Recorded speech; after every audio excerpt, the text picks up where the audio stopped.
ప్రభువైన యేసుక్రీస్తు నామమున మీ అందరికీ శుభములు. మన యొక్క దిన భాగంలో నుండి హెబ్రీలకు రాసిన పత్రిక 4వ అధ్యాయము 6వ వచనం. నేడు మీరు ఆయన మాట విన్న యెడల మీ హృదయములను కఠినపరచుకొనకుడి. బాక్సింగ్ చేసేవాళ్ళు, మార్షల్ ఆర్ట్స్ చేసేవాళ్ళు, కరాటే చేసేవాళ్ళు వాళ్ళ చేయి దృఢంగా మారాలని, పై చర్మము చాలా గట్టిగా మారిపోవాలని వాళ్ళు తరచూ ఆ ఇసుక మీద పిడిగుద్దులతో ప్రాక్టీస్ చేస్తూ ఉంటారు. దానివల్ల వాళ్ళ చేతులు బాగా దృఢత్వం అయిపోతుంది. వారి శారీరక దృఢత్వం కొరకు వారు తరచూ ఇలాంటి ప్రాక్టీస్ చేస్తూ ఉంటారు. ఈ దృఢత్వము ఒకేసారి రాదు. వాళ్ళు చాలా ప్రాక్టీస్ చేసినా కొద్దీ వాళ్ళ చేతుల్లో మంచి పట్టు వచ్చి గట్టిగా మారిపోతూ ఉంటుంది.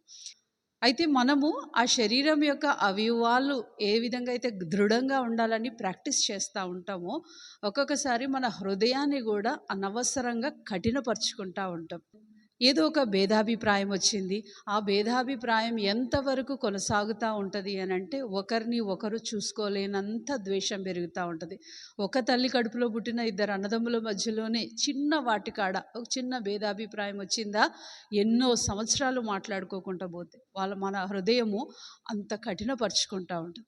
దేవుడు చెప్పేదాన్ని వినక, ఇష్టపడక మన హృదయాన్ని ఆయనకు వ్యతిరేకంగా కఠినపరుచుకుంటూ ఉంటాం. ఆయన మాట వినాలని అసలు ఇష్టపడం. ఇది ఎక్కడి నుంచి మొదలవుతుందంటే, నా సొంత ఇష్టం, నా సొంత చిత్తము, నా ఏర్పాట్లు, నా ప్రణాళిక అని ఎప్పుడైతే మనకు ఓవర్ కాన్ఫిడెన్స్ అనేది వస్తూ ఉంటుందో, దాంట్లో నుంచి ఈ యొక్క హృదయము కఠినత్వము మారిపోతూ ఉంటుంది. నా ఇష్టమైన మార్గంలో నేను వెళ్ళాలంటే ఎవరో నన్ను అడ్డుపడడం అనే మాట దేవుడికి వ్యతిరేకంగా మొదలు పెడతాం. పశ్చాత్తాప పడని హృదయం వస్తుంది. ఉద్దేశపూర్వకంగా దేవుని మీద తిరుగుబాటు చేయాలని ట్రై చేస్తూ ఉంటాం.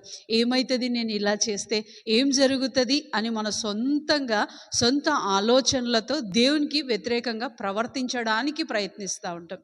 అది మన హృదయాన్ని కఠినపరిచేస్తుంది. దేవుని యొక్క నిమ్మలమైన స్వరాన్ని వినకుండా దూరం చేస్తుంది. దేవుడు మనల్ని సంధించినప్పుడు ఏమాత్రం కూడా వెనక తిరగడానికి ఇష్టపడదు. అది మనల్ని చాలా నష్టానికి దారితీస్తుంది. ప్రియులారా, ఒకవేళ మీరు కూడా మీ యొక్క హృదయాన్ని కఠినపరుచుకుంటా ఉంటే దయచేసి మిమ్మల్ని బ్రతిమాలుకుంటున్నాం, దేవుని తట్టు రండి. మీ హృదయాన్ని కఠినపరచుకోవద్దు. ఆ గొప్ప దేవుడు మన కొరకు తన ప్రాణం పెట్టిండు. రండి ప్రార్థన చేసుకుందాం. ప్రియమైన తండ్రి, యేసు ప్రభు ఘనమైన నామంలో దేవా, అనేక మార్లు నువ్వు చెప్తున్న మాట వినక మా హృదయాన్ని కఠినపరుచుకొని ఉన్నాం.